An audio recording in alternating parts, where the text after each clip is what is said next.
দীর্ঘ 1 বছর পর সৌদি আরবে বৃষ্টি পেলাম।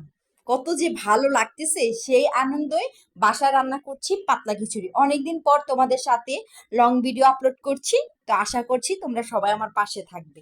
তো এখানে আমি মুগ ডালটাকে ভেজে নিয়েছি, তারপর এখানে আমি মসুর ডালটা দিয়ে দিয়েছি। দুটো ডাল একসাথে মিক্স করে তারপর আমি চাল আর ডাল একসাথে দিয়ে দিব। এটাকে ভালো করে পরিষ্কার করে দেন হচ্ছে এটাকে ভালো করে ধুতে হবে। ধুয়ে তারপরে এখানে আমি সবজিগুলো বা ওই মশলাগুলো একসাথে দিয়ে দিয়েছি। যেমন করে আমরা গরুর মাংস মাখাই, ঠিক সেম সেভাবেই দিতে হবে। আদা রসুন, তেল, হলুদ মরিচ, দেন হচ্ছে গরম মশলা সবকিছু আমি একসাথে অ্যাড করে দিয়েছি। সাথে ছিল ফুলকপি, আলু, টমেটো। তো এটাকে ভালো করে মিক্স করতে হবে, যেমন করে আমরা গরুর মাংস মাখাই। তো এটাকে ভালো করে মাখিয়ে দেন হচ্ছে আমি চুলায় বসিয়ে পানি দিয়ে দিব, পরিমাণ মতো পানি দিয়ে দিব। তো এটাকে ভালো করে আমি মেখে নিচ্ছি। ভালো করে মাখানো হয়ে গেলে এই তো আমি এখানে পানি দিয়ে দিয়েছি। পানি দিয়ে এটাকে ভালো করে আমি নেড়ে চেড়ে সিদ্ধ করতে দিয়ে দিব। সিদ্ধ করতে করতে মানে একটা বলক আসা পর্যন্ত অপেক্ষা করব।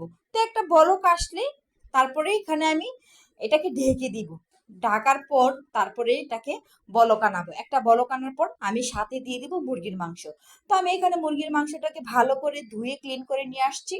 আমি অন্য সময় আলাদা করে মাংস রান্না করি, তো আজকে একসাথে মাংস আর সবজিগুলোকে একসাথে সিদ্ধ করতে দিয়ে দিব। তো এখানে আমি আস্তে আস্তে করে মাংসগুলো দিয়ে দিচ্ছি। দেন হচ্ছে ভালো করে যাতে সিদ্ধ হয়ে যায়। এটা হচ্ছে শক্ত মুরগি, তো তার জন্য সিদ্ধ হতে একটু সময় লাগে, তাই একসাথেই দিয়ে দিচ্ছি, আলাদা করে আর তরকারি রান্না করিনি।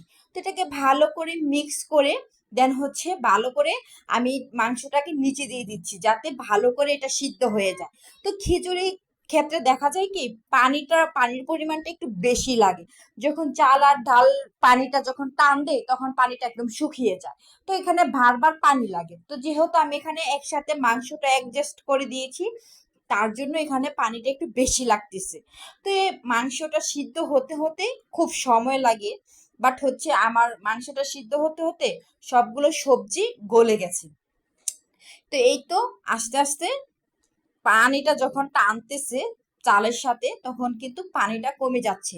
তো এখানে আমি একটু একটু করে পানি দিচ্ছি, বাট হচ্ছে চালের বা খিচুড়ির অনুযায়ী আমার পাতিলটা একটু ছোট হয়ে গেছে। তো তার জন্য একটু আমি আস্তে আস্তে জাল করে নিচ্ছি, দেন হচ্ছে যাতে আস্তে আস্তে সিদ্ধ হয়। তো মাংসটা যত শক্ত মুরগি ছিল তাই একটু সময় লেগেছে সিদ্ধ হতে, কিন্তু আস্তে আস্তে করতেছিলাম আমি যাতে এটা পুড়ে না যায়। তো এই নিচ দিয়ে আমি বারবার এটাকে ভালো করে নেড়ে চেড়ে দিচ্ছি, কারণ হচ্ছে খিচুড়ির ক্ষেত্রে দেখা যায় কি নিচ দিয়ে তাড়াতাড়ি লেগে যায়। তো একটু এখানে কিন্তু আমি আস্তে আস্তে পানি দিচ্ছিলাম, একটু একটু করে পানি দিচ্ছি আর একটু একটু করে শুকাচ্ছিলাম। তো এখানে ভালো করে পানি দিয়ে তারপর একটু একটু করে শুকাচ্ছি আর পানি দিচ্ছি। তো মাংসটা আসলে সিদ্ধ হয়নি, যে সবজিটা আমার তাড়াতাড়ি সিদ্ধ হয়ে গেছে, কিন্তু মাংসটা সিদ্ধ হতে হতে আমার সবজিগুলো গলে গেছে। তো যাই হোক, আস্তে আস্তে মাংসটি দেখতেছি আমি সিদ্ধ হয়েছে কিনা, দেখছি না অনেক শক্ত আছে। তারপর এখানে আমি আস্তে আস্তে এটাকে নেড়ে চেড়ে দিচ্ছি বারবার, যাতে নিচ দিয়া না লেগে যায়। তো এখানে আমি বারবার নাড়তেছি আর দেখতেছি যে এটা খিচুড়িটা কোন পর্যায়ে আসছে, কিন্তু লাস্টে দিয়ে হয়ে আমার খিচুড়ি কিন্তু হয়ে গেছে, সিদ্ধ হয়ে গেছে মাংস। দেন হচ্ছে চাল ডাল সবজি এগুলো কিন্তু একদম লাস্ট গলে গেছে। তো লাস্টে দিয়ে আমি ধনিয়া পাতা কেটে নিয়েছি, এখন আমি বেশি করে এখানে ধনিয়া পাতা দিয়ে দিব। তো আমার হাজবেন্ড বলতেছিল যে মাংসর সাথে যত খিচুড়ির সাথে যত মাংসটা মিক্স করে দিয়েছি, তো সাথে একটু ডিম ভাজতে হবে। তাই আমি বলছি ওকে ফাইন, ডিম ভাজবো তাহলে। তো এখানে আমি ভালো করে ধনিয়া পাতাটা দিয়ে ভালো করে নেড়ে চেড়ে দিচ্ছি। ধনিয়া পাতাটা দেওয়ার পর ফ্লেভারটা অন্যরকম হয়ে গেছে, জাস্ট ওয়াও। মানে আজকের খিচুড়িটা অনেক অনেক মজা হয়েছে গাইস, তোমরা বিশ্বাস করবা না, অনেক মজা ছিল আজকের খিচুড়িটা। আর অনেক গ্রান ছিল ধনিয়া পাতাটা দেওয়ার পরে, মানে ফ্লেভারটা অন্যরকম আসতেছিল। তো যাই হোক, আমার খিচুড়ি এখন হয়ে গেছে। আমি এটাকে ভালো করে মিক্স করে নিচ্ছি যাতে এটাকে ধনিয়া পাতাটা নিচ পর্যন্ত যায়। তো অলরেডি আমার খিচুড়ি ডান হয়ে গেছে। আমার খিচুড়ি তোমাদেরকে ফাইনাল লুকটা দেখাচ্ছি, দেখো আমার খিচুড়ির জাস্ট কালারটা দেখো। তারপরে এখানে আমি ডিমটাকে ফেটে নিয়েছি, এখানে আমি 3টা ডিম নিয়ে নিয়েছি। তারপরে ডিমটাকে আমি ভেজে নিব। তারপরে এই এই তো ডিমটা আমি ভাজতেছি। ডিমটা ভাজা হয়ে গেলে গরম গরম খিচুড়ি আর বাইরে হচ্ছে বৃষ্টি।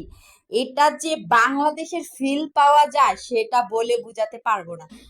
তারপরে এই তো আমি এখানে প্লেটে প্লেটে সাজিয়ে নিয়েছি।